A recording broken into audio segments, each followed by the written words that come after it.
As you've mentioned when you were laying out the 19th gene key recently, the fear of death.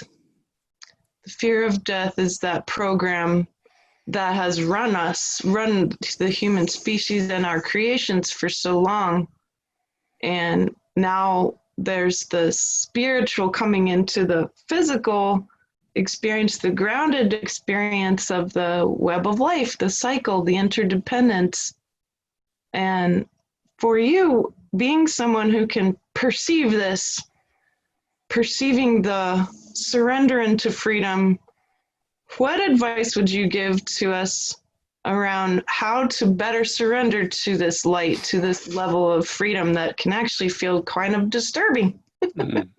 I was, funnily enough, when you were talking, I just suddenly had a flash of this rather kind of wry film, and quite amusing film called The Invention of Lying. I don't know if you've seen it. It's a comedy, and in but the number of it is that everyone's telling the truth in a society, in a world where you can only tell the truth, and then one man discovers how to lie, and so it's a kind of wonderful reversal of many things, and that world really needs lies to kind of break it open and break it apart. And I was just thinking about that,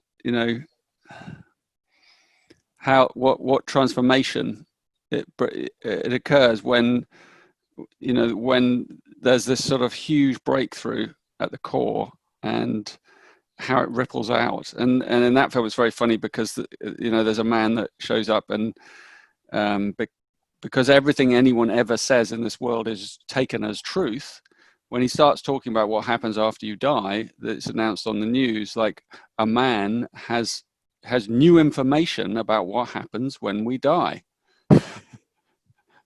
And I feel very much like that man, actually. I feel like I'm carrying new information. It's not new at all, but for many people it is new information about what happens when you die. And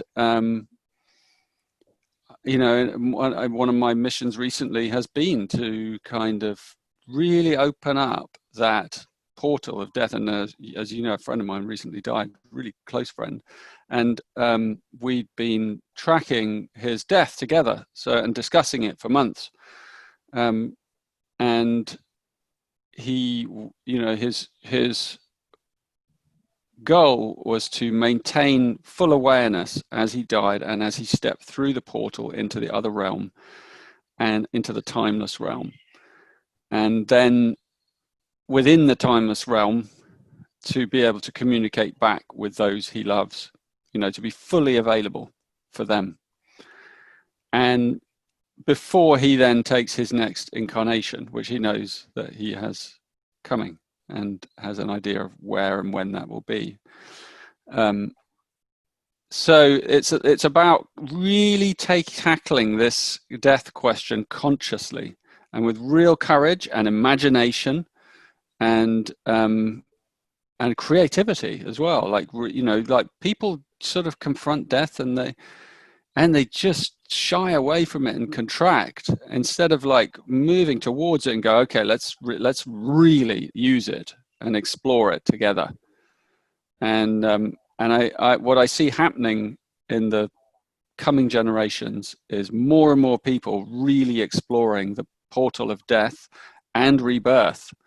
And I know for some people that might be a problem in their mind. Rebirth, I'm coming back, I don't want to come back, or whatever ideas we have around that.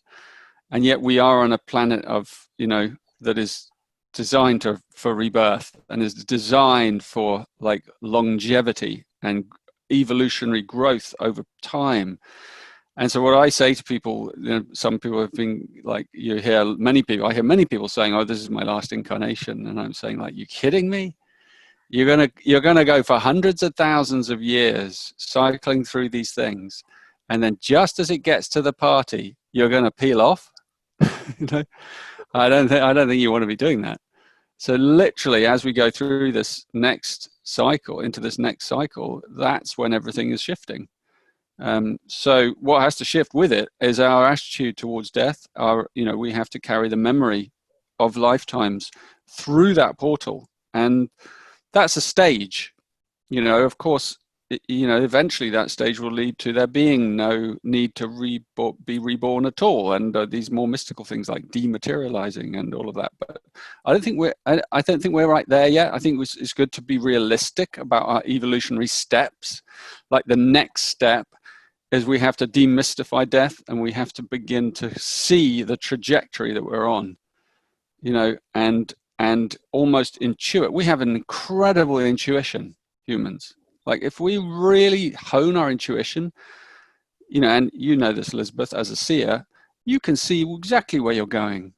You can see where you're going. Like, when you meet your mother in the next, it's like there might be a little girl you meet, or it might be your daughter. It might say, because we tend to kind of come in groups of people we already know and love because we're connected. So if you know who you're coming back through and roughly when, and you might even know where, and you might even have conversations about that, you might even have an agreement, that completely changes the way that you go out completely, and it changes the people who are staying behind, because then we have this sense of we're building something. So I'm one of the few voices I know who's talking like this at the moment, and I hope there'll be more. But I think that's something I'm really exploring.